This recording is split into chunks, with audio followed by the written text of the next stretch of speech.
আরে নারী হলো ঘরের শোভা, স্বামীর সেবা করে। এখন উল্টো দেখি নারীরা সব স্বামীকে ধরে মারে। ঠিক। কারা কারা বইয়ের হাতে মার খাচ্ছেন হাত উঠান তো। উঠান উঠান। আমার নবীজি মিরাজের রজনীতে সর্বপ্রথম চলে গেলেন জান্নাতের ভেতরে।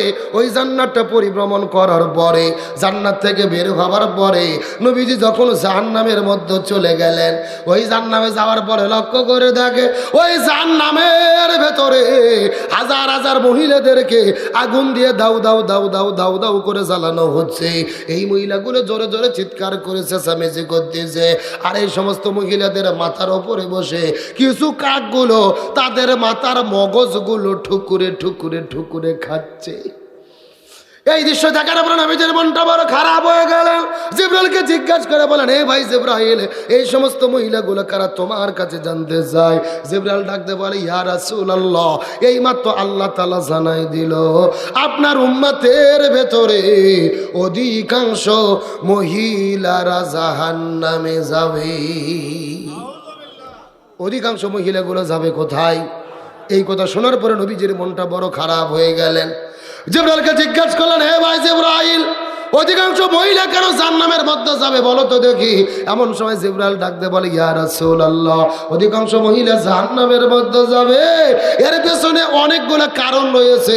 তার ভেতরে প্রধানত কারণ হলো দুইটা। জোরে বলেন কয়টা? সাউন্ড নাই।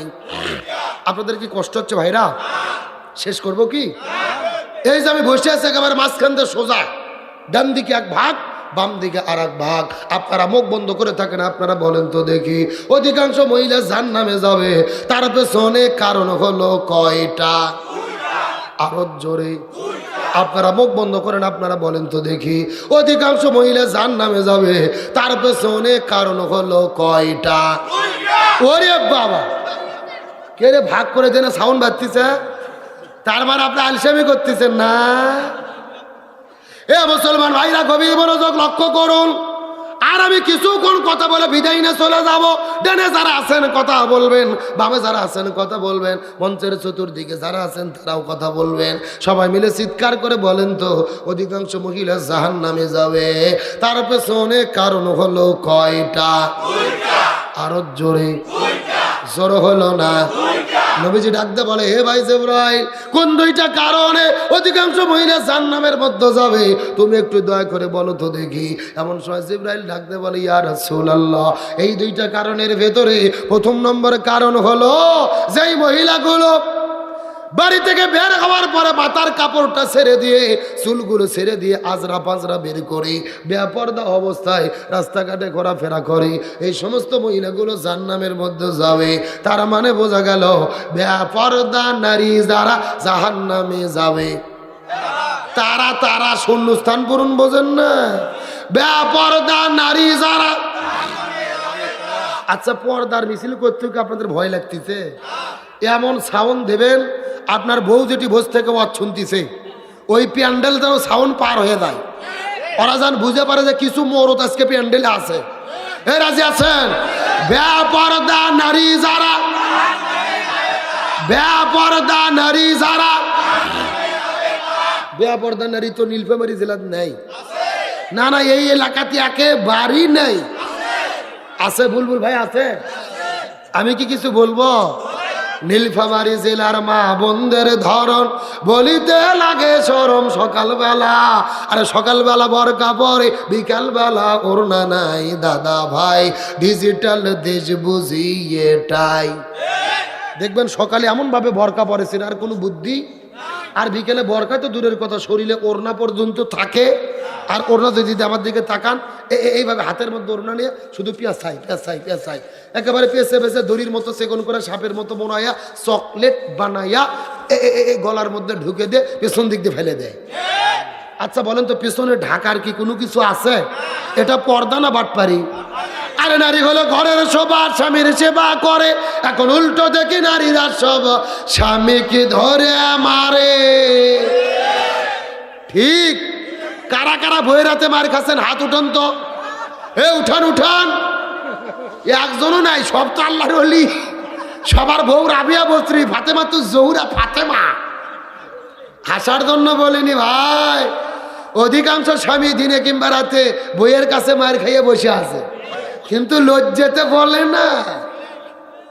আজকেই মাহফিলে আসতেছিলাম ভাই, হরিপুর ওয়াজ করে পীরগঞ্জ হয়ে আসতেছি, নীলফামারী পীরগঞ্জ দাঁড়াইছি মাগরিবের নামাজের পরে। আমার চোখের সামনে একটা বউ স্বামী যে জোরে পিটা শুরু করছে জুতো দিয়ে, ওখান থেকে বিড়েলের মতো ভয়ে পাইলে চলে গেল। আপনাদের এলাকার খবর বলতেছি। কিন্তু আমাদের দেশে যেরকম আপনার ওই স্বামীকে মারা বউ আছে, একই রকম বউকে মারা স্বামী আছে না নাই? এমনও স্বামী আছে বউ গরুর মতো পিটেই। কিসের মতো? হাতের মধ্যে একটা লাঠি নিয়ে ভোগ মারা শুরু করছে, বলছে তুই আব্বা না বলা পর্যন্ত তোর মার বন্ধ হবে না। বউ মার সহ্য করতে না পারে বলছে আব্বা। পরের দিন ওই শয়তান হুজুর ফোন দিয়ে বলতে, হুজুর বউ তো আব্বা বলছে, ফতুয়া কি? আমি বললাম ফতুয়া পরে আগে তোর বাটাম ফাটাতে হবে। তার কারণ বলেন তো, বউ কি মারা যাবে? কে বলে মারা যাবে না? বউকে কখন কখন মারা যাবে আমি কি বলবো? রাগ করতেছেন নাকি? ভালো করে বোঝেন, বউ যদি শরীয়ত বিরোধী কাজ করে, ইসলাম বিরোধী কাজ করে, জিনা ব্যভিচার করে, স্বামীর আনুগত্যের বাইরে কাজ করে, তখন বউকে মারা যাবে। এখন মারবেন কোথায় কোথায়? আমার দিকে তাকান। মাথা বাদ, মুখ বাদ, পেট বাদ, পিঠ বাদ, কোমর বাদ, মাজা বাদ, হাঁটুর থেকে শুরু করে নিচ পর্যন্ত। কথা কি বুঝেছেন? আর যেই ভেদ দিয়ে মারবেন, এই ভেতের পরিমাপ হবে 1 বিঘের অর্ধেক, মানে 1 মুষ্টি।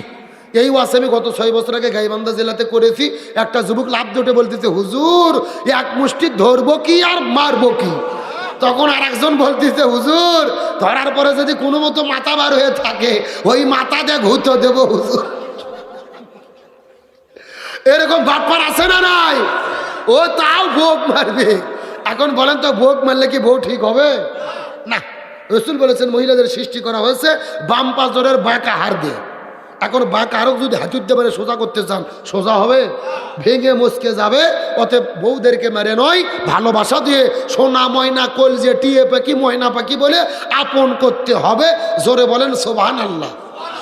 এইবার মেয়ে মানুষ যা খুশি হয়েছে ভাই, যেই রকম হুজুরি তো দরকার। তাহলে চিৎকার করে বলেন বেপরদা নারী যারা, আরো জোরে বলেন বেপরদা নারী যারা।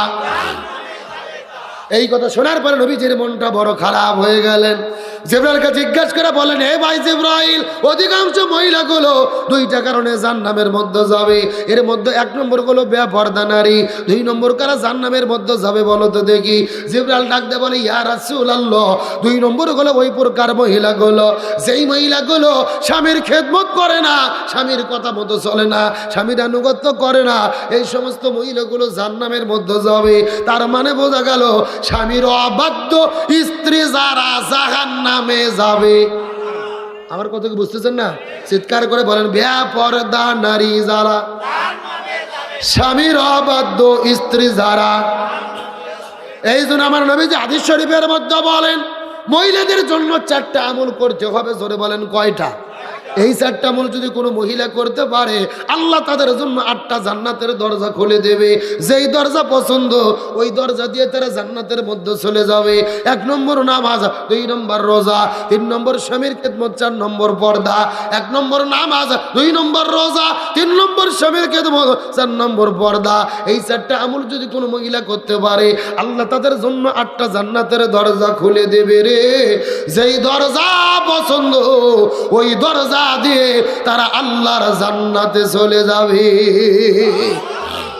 আল্লাহ মহিলাদেরকে 4টা আমল করার তৌফিক দিক।